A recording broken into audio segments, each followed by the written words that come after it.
Today I'm going to take you through hip extension exercises like we do at the bar, but I'm going to take you off the bar and into a door frame so we have different points of stability and a different way to focus on the target muscle groups. When we're doing the hip extension stuff, we are working on your glutes and on your hamstrings, but today we're also going to target the inner thigh muscles, and that'll help with your alignment of the hip extension work. It'll also give you more feedback to how you're stabilizing your pelvis while you're standing on one leg. All right, so let's head over to a door frame, and you need a patch of wall. I'm going to start in the door frame, but then move a little bit off to the side. We're going to work to hinge forward, and I want to make sure your head doesn't hit the door. So let's say I still have one leg that ends up in the frame. I'm going to sit back into the frame with that same side leg, the hip of that side. I hope I said that okay. And I'm going to bend down into a squat. Now I'm going to grab the other end of the frame with my hand, and then I'm going to tip forward so I look like the zigzag shape we would use for a squat. All right, so that's where I want you to watch out for your noggin.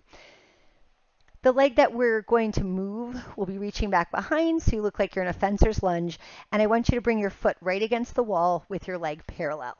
Now, I'm going to put my weight into my front leg, making sure it's over the heel without my hips coming off the wall, and then I'm going to take the free hand and put it right on my hip bone to make sure my hips stay stable, or to sense if my hips are staying stable.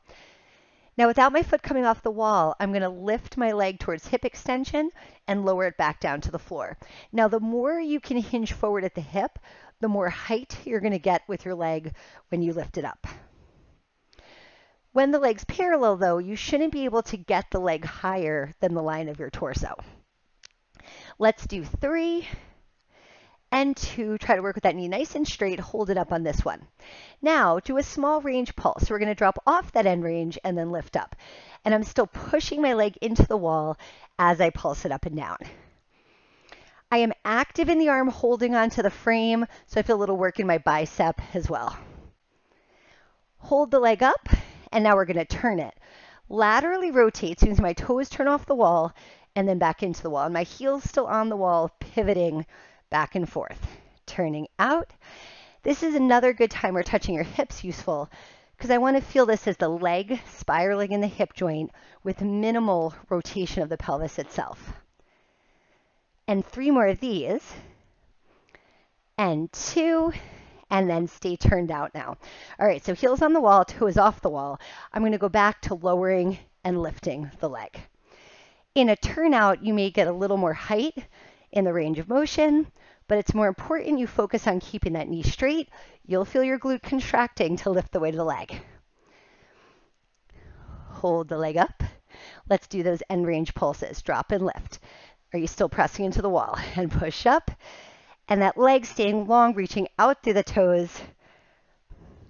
And 3, 2, hold it up.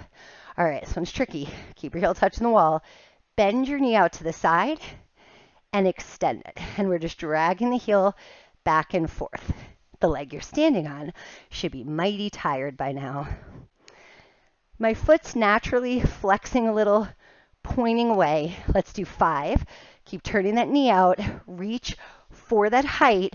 Last 3, 2, and 1.